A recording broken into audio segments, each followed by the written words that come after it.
paz.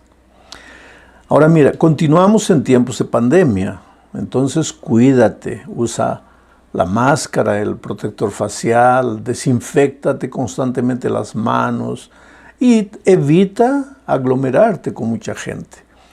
Hay que confiar en Dios, pero también hay que cuidarse y seguir las instrucciones que los gobiernos están dando. Bueno, ya estamos en la última semana del mes de enero. Mira cómo pasó rápidamente el mes. Y así son, los tiempos serán acortados al final. Estamos caminando en dirección a la segunda venida de Cristo.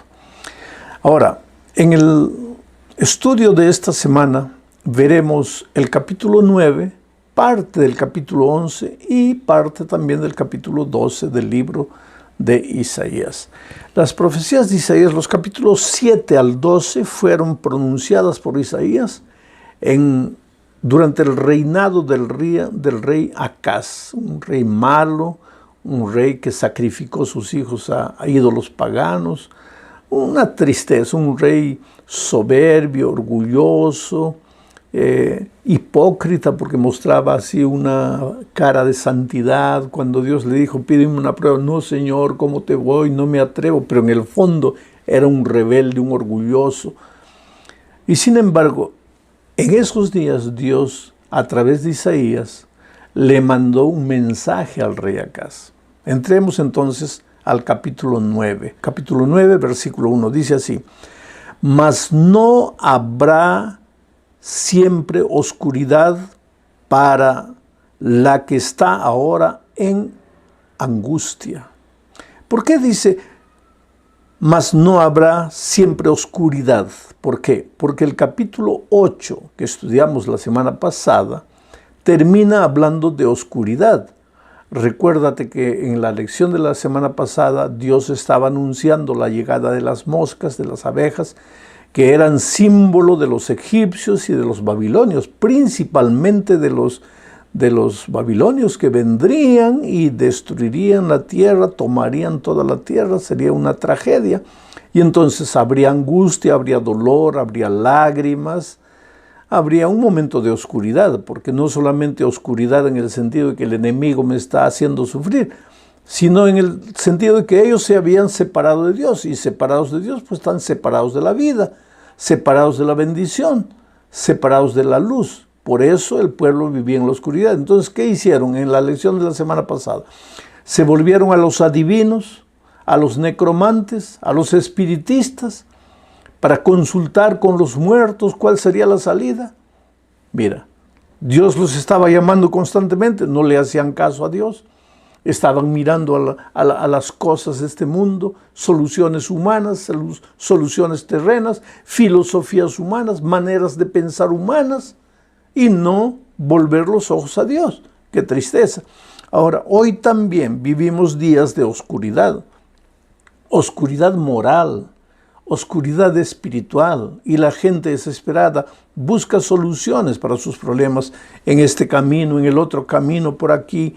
Eso de la energía, que la luz, que la buena vibra, que los muertos, que los espíritus pueden hablar, que la luna, las estrellas, los astros. Estamos viviendo en días de oscuridad. El pueblo de Judá estaba viviendo así, especialmente la región de Galilea. Vuelvo a leer el texto ahora. Dice así, el versículo 1. Mas no habrá oscuridad, esta oscuridad que había profetizado en el capítulo 8, Isaías, dice ahora en el capítulo 9, mas no habrá siempre oscuridad para la que está ahora en angustia, tal como la aflicción que le vino en el tiempo que livianamente tocaron la primera vez a la tierra de Zabulón y a la tierra de Neftalí, que era la zona de Galilea. Ellos sufrieron, fueron más tocados cuando vino la destrucción del norte, fueron los que más sufrieron. Entonces dice ahora, pero que no habrá más oscuridad, no habrá más sufrimiento, no habrá más dolor para ellos. Sigue diciendo, pues al fin llenará de gloria el camino del mar. El camino del mar se refería a la región de Galilea. De aquel lado del Jordán, en Galilea de los gentiles. Ahora ya especifica Galilea. ¿Por qué la gloria llegará a esa región, a esa tierra de dolor, de sufrimiento y de oscuridad espiritual y moral? ¿Por qué? Dice, pues al fin llenará de gloria el camino del mar de aquel lado del Jordán en Galilea de los gentiles. ¿Cómo llegará esa gloria? El pueblo que andaba en tinieblas vio gran luz. Los que moraban en la tierra de sombra de muerte, luz resplandeció sobre ellos. Y aquí, queridos, se estaba refiriendo a un libertador que Dios les mandaría si ellos se arrepintieran, si ellos volviesen su corazón a Dios. Pero como no lo hicieron, el mensaje embutido aquí está hablando del Señor Jesucristo, que nació en Nazaret, a 29 kilómetros de la región de Galilea, y que desarrolló su ministerio e hizo sus milagros por todos esos lugares. Jesús es la luz del mundo. En este mundo de tinieblas, Jesús está diciendo la única solución para este mundo es Jesucristo. Dios está diciendo la única solución es Jesucristo. Ahora es interesante que los hombres vuelven los ojos para todos lados, pero se olvidan de Jesús. Y hasta los cristianos concentramos nuestra atención apenas en la iglesia, en el aspecto físico, exterior de la religión, y nos olvidamos de Jesucristo, cuando es el único que puede aliviar nuestros dolores, los dolores del alma, el único que puede abrir nuestros ojos para ver las salidas.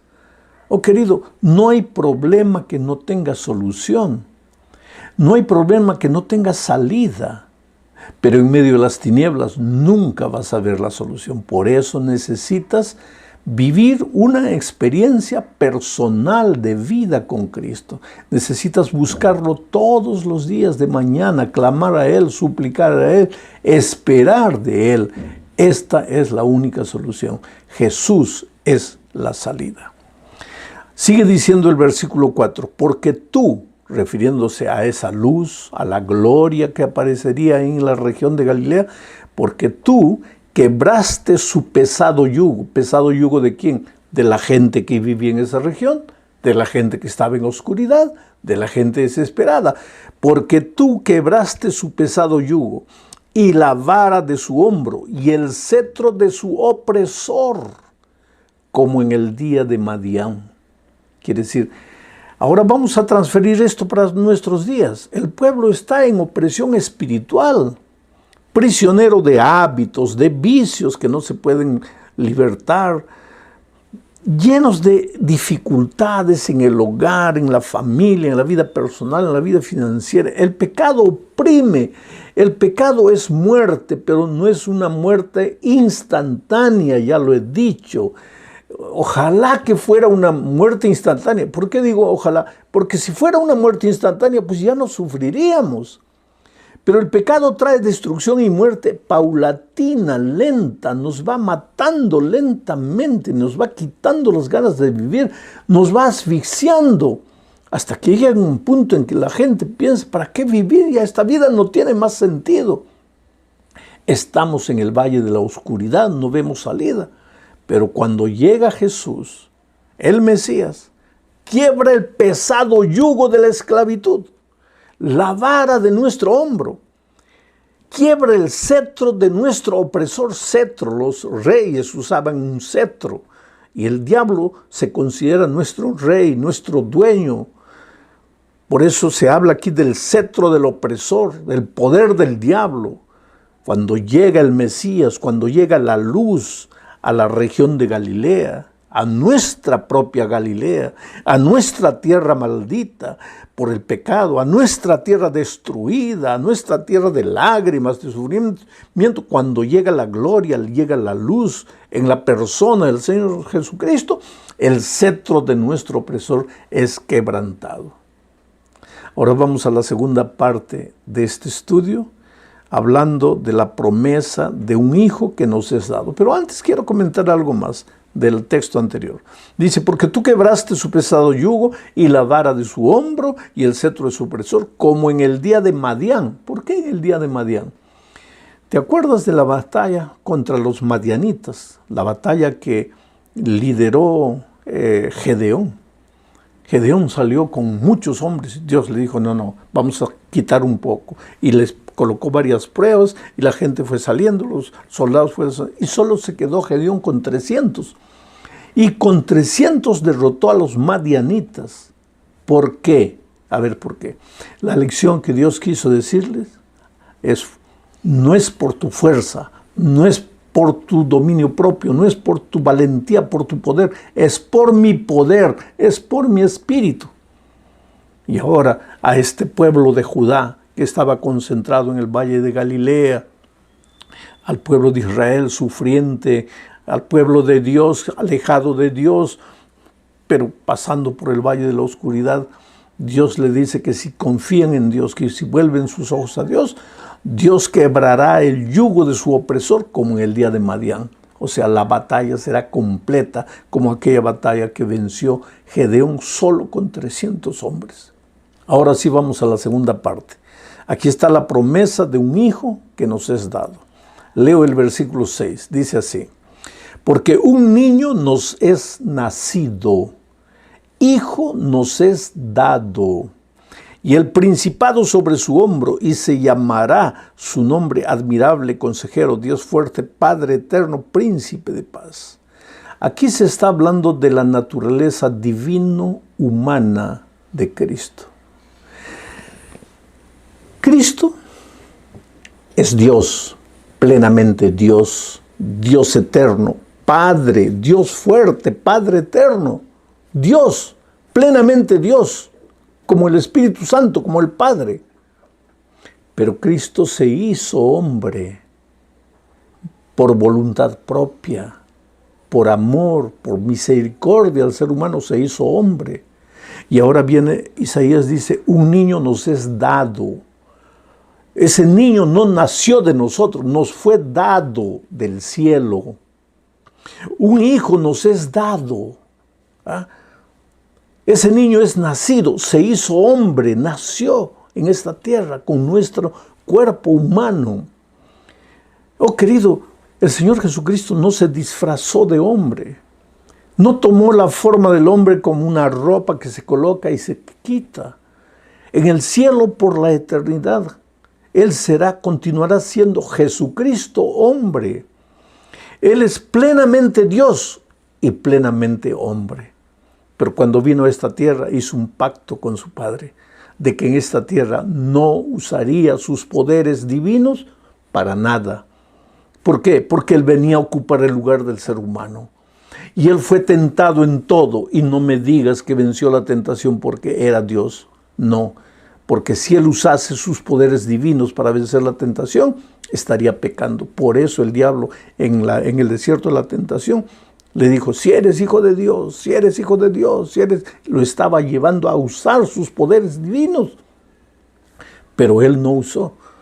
Y después de haber vivido una vida perfecta en esta tierra, por su dependencia del poder de Dios, porque al comienzo del día estaba en oración, al final del día muchas veces estaba en oración, era un hombre de oración, y por su comunión con el Padre pudo vivir una vida de obediencia.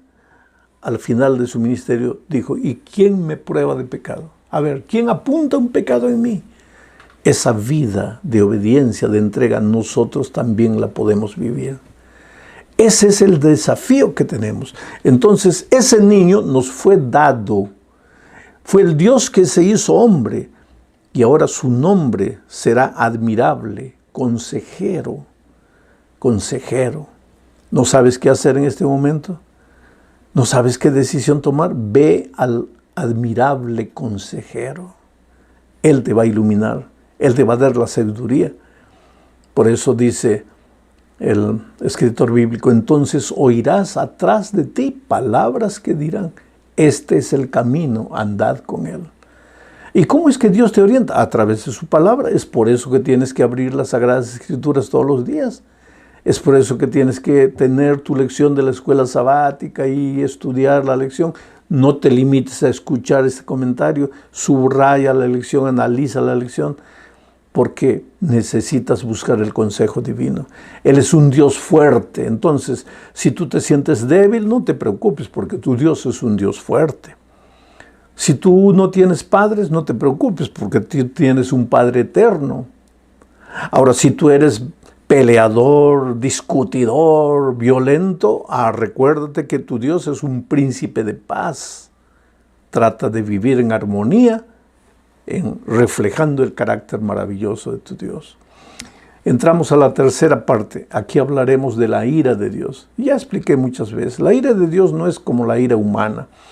Infelizmente, el escritor bíblico no tiene otra palabra, otra expresión humana para referirse a la tristeza de Dios por causa del pecado del hombre, que la palabra ira. Solo que para nosotros la ira tiene una connotación de pecaminosidad, de violencia. Con Dios no es así. Por eso llamamos ira santa. Y a veces yo me pongo triste cuando escucho a uno de esos hermanos radicales, intransigentes, porque la ira santa, ¿qué ira santa, querido? ¿Qué ira santa vas a tener tú? La ira santa solo la puede tener Dios, no el ser humano pecaminoso. Defiendes tus conceptos, tus pensamientos radicales, intransigentes, sobre el ropaje de la ira santa. No, el ser humano transformado por Dios es un hombre manso, es un hombre humilde. Y hasta cuando denuncia el pecado lo hace con lágrimas en los ojos, nunca ataca. Entonces, esta expresión ira de Dios se refiere a las consecuencias que el pobre ser humano sufre cuando se aparta de los caminos de Dios.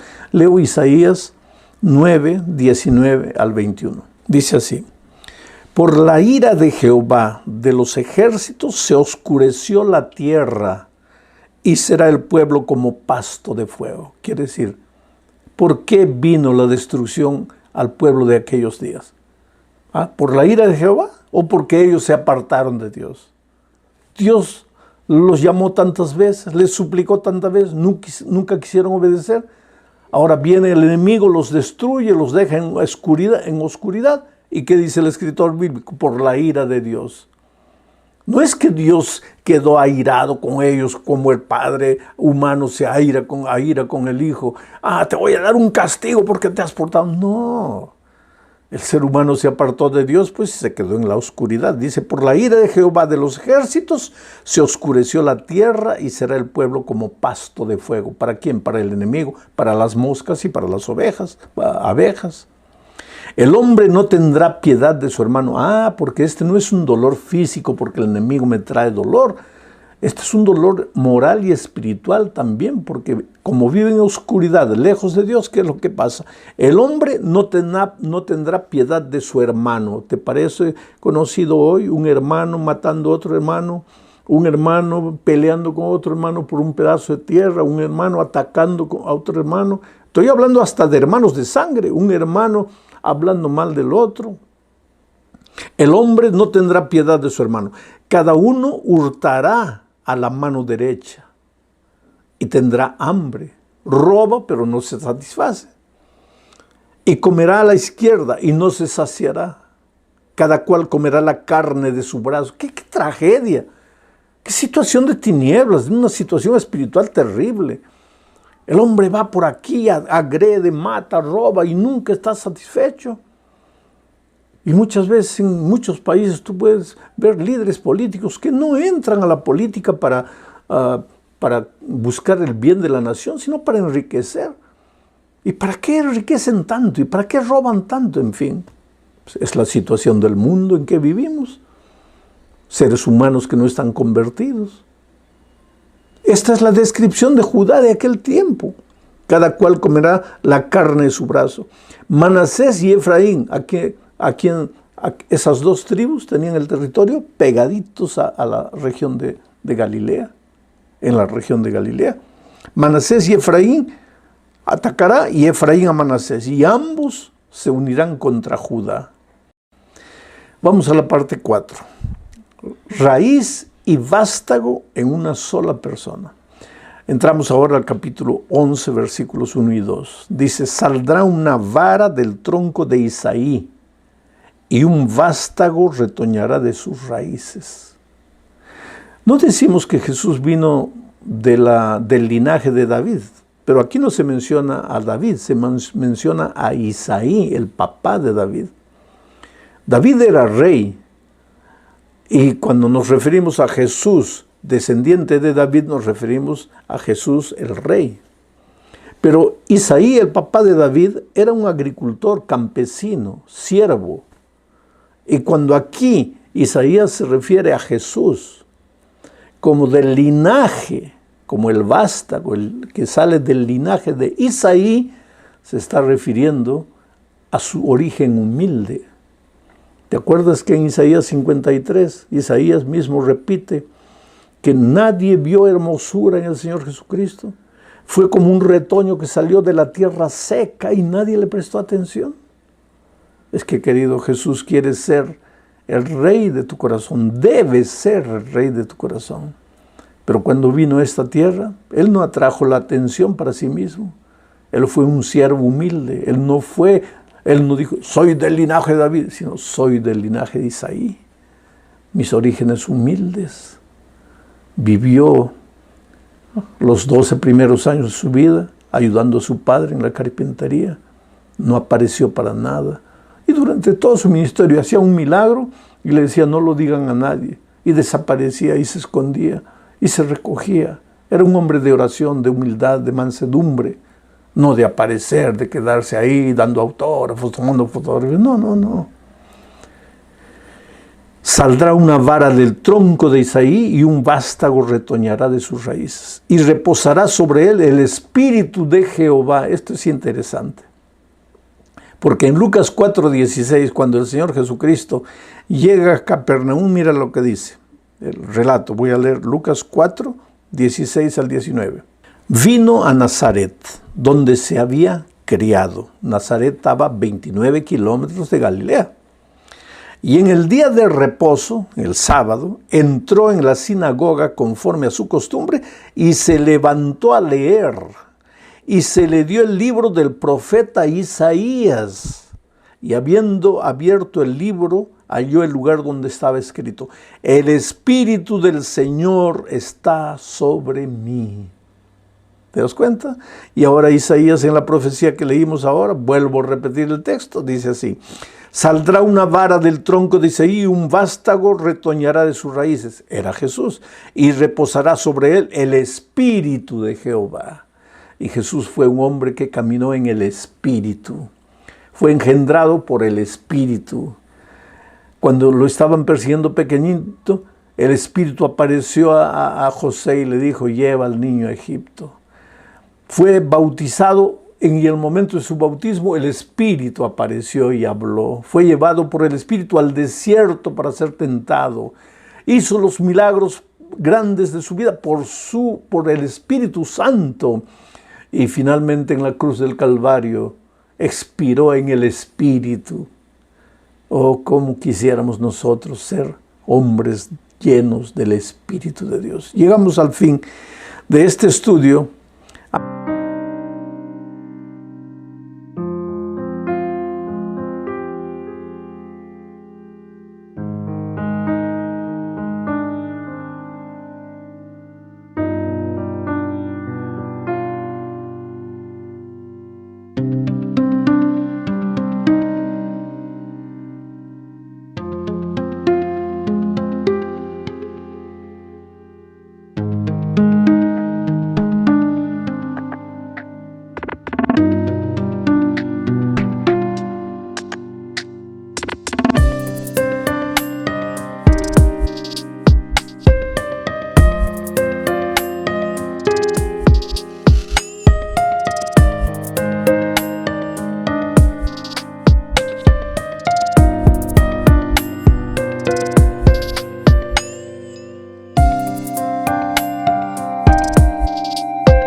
Hablando del consuelo de Dios. El capítulo 12 es una pequeña poesía. Isaías capítulo 12, versículos 1 y 2. Dice, en aquel día dirás, en aquel día, cuando Jesús venga, cuando tú lo aceptes a Jesús, porque de nada vale que Jesús haya venido a la tierra si tú no lo aceptas. Pero en aquel día, cuando tú abras tu corazón a Jesús, cuando Jesús sea una realidad en tu vida, cuando aprendas a vivir una vida de comunión diaria con Él, en aquel día cantaré a ti. Yo te voy a leer de otra manera. Cantarás a Dios, oh Jehová. Pues aunque te enojaste contra mí, dice Isaías, él dice, en aquel día, Señor, cuando llegue la salvación a mi vida, cantaré a ti, pues aunque te enojaste contra mí.